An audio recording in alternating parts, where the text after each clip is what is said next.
नमस्कार दर्शक बंधु आपण समस्त को मो चैनल रूबी रोसई के स्वागत जनाऊँ। आज आसतु प्रस्तुत करिबा गोटे यूनिक चटनी रेसिपी।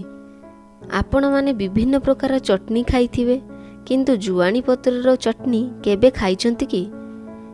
जदि खाई नाहांती ताहाले आसतु देखिनेबा एहा किपरि प्रस्तुत करा जाय। प्रस्तुत करिबा पई मु एठी 6 रु 7टी जुआनी पत्र नेछि। अल्प किछि गोटा जीरा, गोटे कंचा लंका, 5 रु 6टी खसा रसुण, तापरे लूण, अल्प किछि चीनी एवं मु गोटे फड़ा तेंतुली को एही परि भाबे पानी रे भिजाई रखिछि। एबे चटनी बनाइबा पई मु एठी ग्राइंडर जार रे जुआनी पत्र को एही परि छोट छोट काटी नेछि।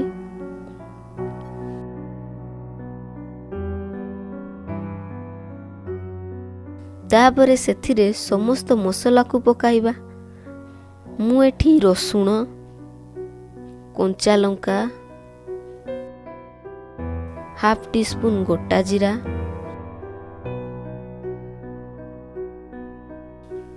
स्वाद अनुसार लूण, 2 रु 3 टीस्पून चीनी,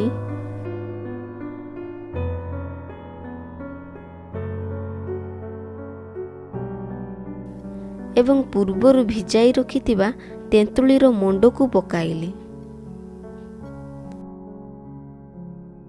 एबे एहा को ग्राइंड करिदेबा जेमिति एहा संपूर्ण प्लेन हेबो।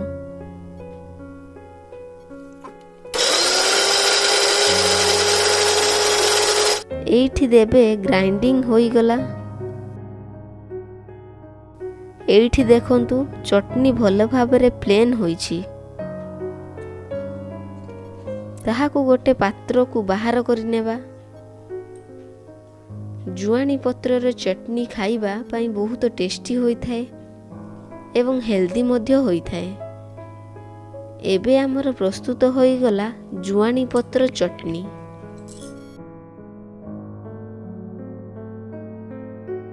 यदि आपनको मोर एही भिडियोटी भल लागि थाए ताहेले रूबी रोसई चैनल को सब्सक्राइब करंतु एवं वीडियो को लाइक एंड शेयर करंतु। आउ डिश टी केमिति लागिला कमेंट करी जणांतु। आज पई एतिकी रहिली।